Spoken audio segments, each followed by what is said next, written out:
欢迎宋恩牧师、雪伦师母啊，真的很开心啊！又一次我们大家可以在这个网络上见面哈其实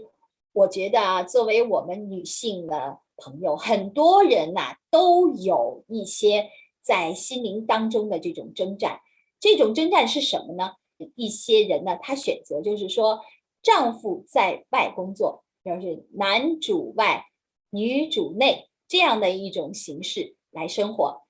可是时间一长，发现还是有问题、有矛盾。为什么呢？因为做太太的总是觉得你看别人的太太都有工作，然后老公好像非常尊重那我伸手向你要钱，我就觉得比你矮半截，而且呢，我就觉得说，凭什么我说一句话，你就可以大声粗气的来回应我？原因就是我让你养我嘛，所以呢，我不甘心，我也不情愿，所以呢，我好像也要出去找一点事做，以至于将来我说话声也可以大一点或者说让老公更尊重我一点。那其实我们看到，这个不是一个两个人有这样的想法，很多女性都有。我想问问师母在你和牧师的婚姻生活中你有没有过这样的想法，或者遇到过这样的情况呢？今天就想来跟我们大家聊一聊，好不好？雪伦师母，你先来聊。谢谢凯川。我们之前在婚姻见证系列的时候呢，就有提到，就是我是一个非常没有安全感的人那这个在移民之后就显得特别清楚因为主要申请有工作签证的是我老公，那我是 dependent， 就是说依附的人所以合法性工作是不行的起码在得到正式的绿卡身份之前是不允许工作的工作不合法不只是不合法也不能去参加各种语言训练，不能参加专业训练不允许参加政府支付的语言学习就只能出去做义工就是自己消遣那么长的时间。那这我也是很痛苦的呀，我从台湾来的时候简直是很多工作可以做，对不对？生活非常的充实。那现在来到一个三等公民，早上等吃饭，晚上等晚餐，对不对？等睡觉，第二天过去，这个日子我实在过不下去那最重要也是安全感的问题，就像刚刚凯川讲的，就是我还伸手跟我老公要钱虽然加拿大已经很不错了，是 joint account 联合账户但是呢就觉得低人一等，主要是心里没有安全感，就觉得收入不是把握在我自己手上对钱比较有信心讲实在。那所以我那个时候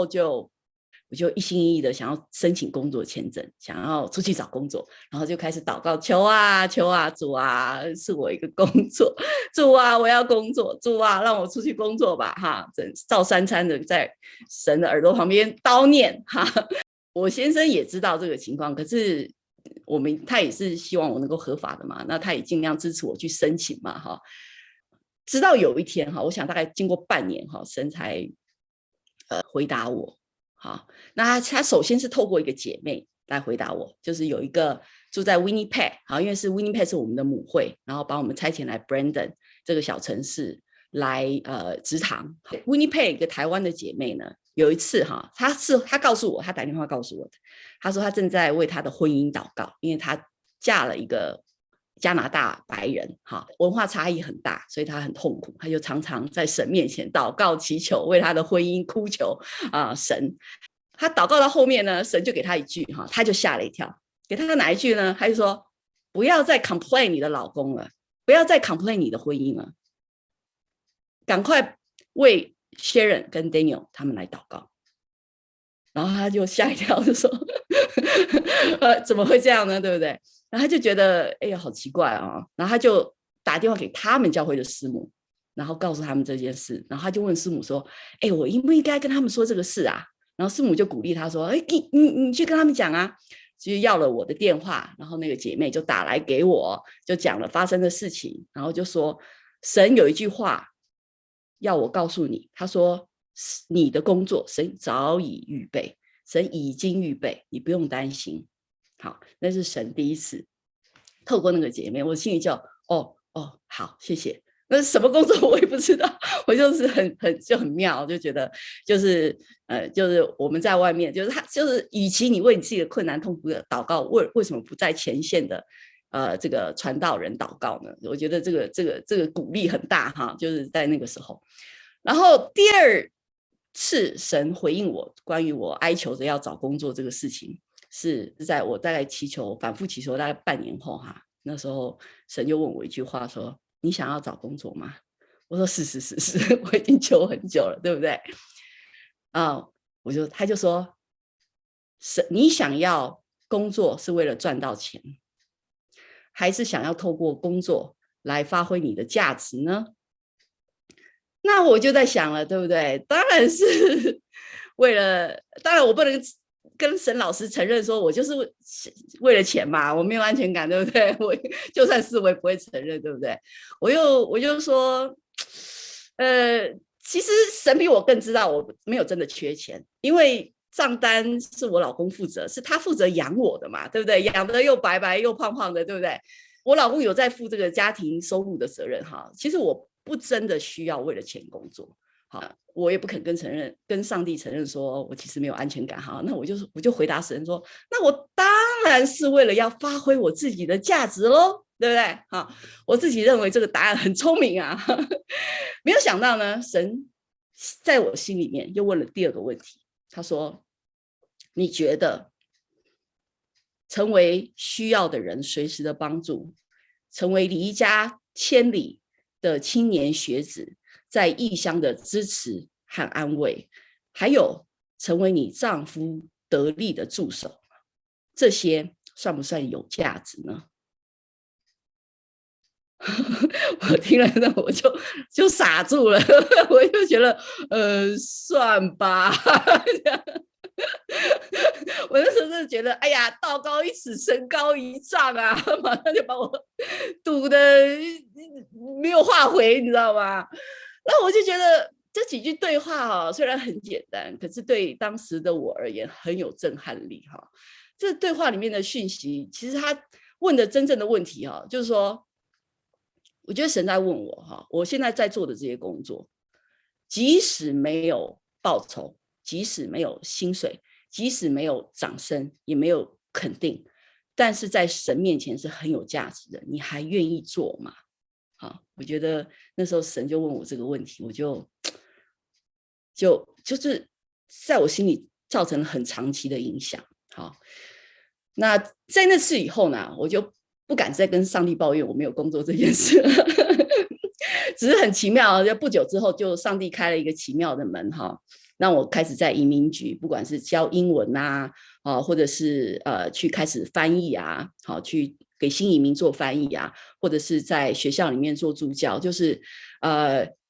虽然还是有些义工性质，然后钱也不多，但对我而言，我已经可以有机会开始去锻炼我身上的技能，然后也是为未来的侍奉跟这个教会，就是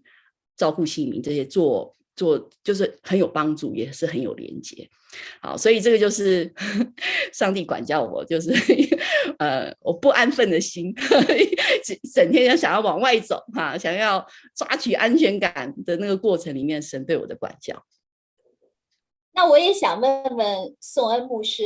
宋恩牧师，您对雪伦师母她就特别想出去工作那种心态您是怎么看的？因为有的丈夫呢，他是希望自己太太出去工作，挣双倍的钱回来，这样呢，其实对他来说也有一定的安全感的那种需要，对不对？谁不希望老婆也可以又拿钱回来，又把家里照顾好，是吗？那作为您当时的想法是什么呢？我个人的话，我觉得无可厚非，就是出去工作赚钱是没有问题的但是针对我们的牧者家庭来说的话，就是基本上呢会觉得不是一心的只是为了钱而工作，因为我们也毕竟是在这个教会照顾上面，有时候会花相当的精神跟时间，而且有时候是不时之需，突然跑出来需要你。如果你有份工作卡住你的时间，我就必须这个点到我去上班，那我就没有办法帮你，我没有办法去做一些的探访啊也好啊，对，或是帮你去解决一些的问题。所以加上我们那时候又在开拓教会，其实在开拓教会中挑战是很大，而且有很多未知数，不是一个正常运作的教会，而且正常运作教会就会有同工，你会比较多的帮手。那时候就我跟他，然后没有太多的帮手，所以在那个样特殊的情况下面呢，其实他去外面工作，一方面我也知道是因为他心里面的那个不安全感，所以我就算是冷处理嘛，没有很积极的鼓励他做什么，但是你要相关的需要什么帮助，尽量提供，但是我没有很积极的鼓励他去工作，因为毕竟知道说他的主要是他内在的那个安全感的问题。那感谢神的是，上帝就让他看到，到底是为了价值而工作，还是为了价格而工作啊？那就让他能够搞清楚说，在神眼中有意义的、能够存到永恒的是价值，而不是价格。所以，那当然，上帝后来为他开的路是感谢神，就像他讲的，一些是可能是义工，一些是可能有一些报酬。虽然不是这个跟全职的工作、外面全职专业工作可以比，但是的确也帮助一些家用。最重要的是，他跟这个社会可以有连结。像他在学校发生一些什么事情，他可以回来跟我讲，就知道我就比较了解说学校怎么运作的。然后去医院里面帮人家翻译的时候说那个哪个家庭他个人需要去帮助，因为他们遇到一些的事情。所以或者他去移民局是更多的，所有的新移民基本上都会跟移民局有关系，那他就在那边做翻译或者教英文等等，就做了很好的一个连结。那这的确在我们当时的这样的开拓教会的事工上面有很大的注意。那我觉得这就是神的带领，很明显的，上帝很巧妙的让他发挥他的价值，同时也给他一些有一些收入可以来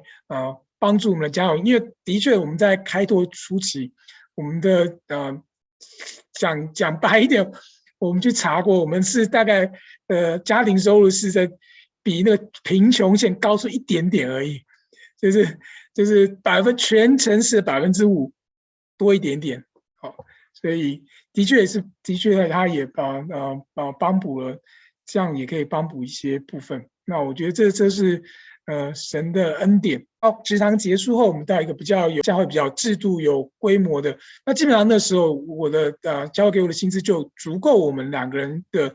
生活，虽然不算是大富大贵，但是也是小康有余，所以自己能够买得起房子。那我们那个时候学生就没有一定需要出去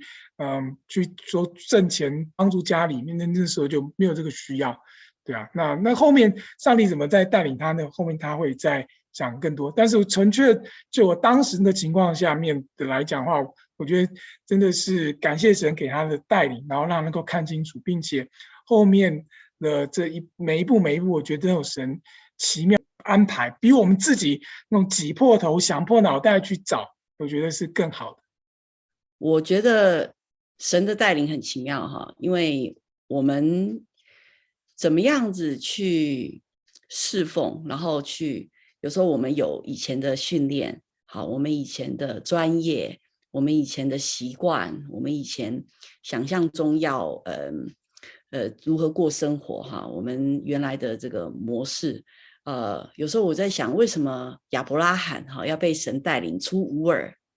为什么要去到一个新的境地？因为我们要放开那些旧有的思维、旧有的习惯，其实不是容易的事情。那透过这个新环境，更容易帮我们进入改变跟催化的过程。所以改变跟放下，整个的目的，最后还是为了要去掉我的老我，让神在我身上做工。就我们是他手中的工作，我们是他这个种植的田地，所以要按着神的心意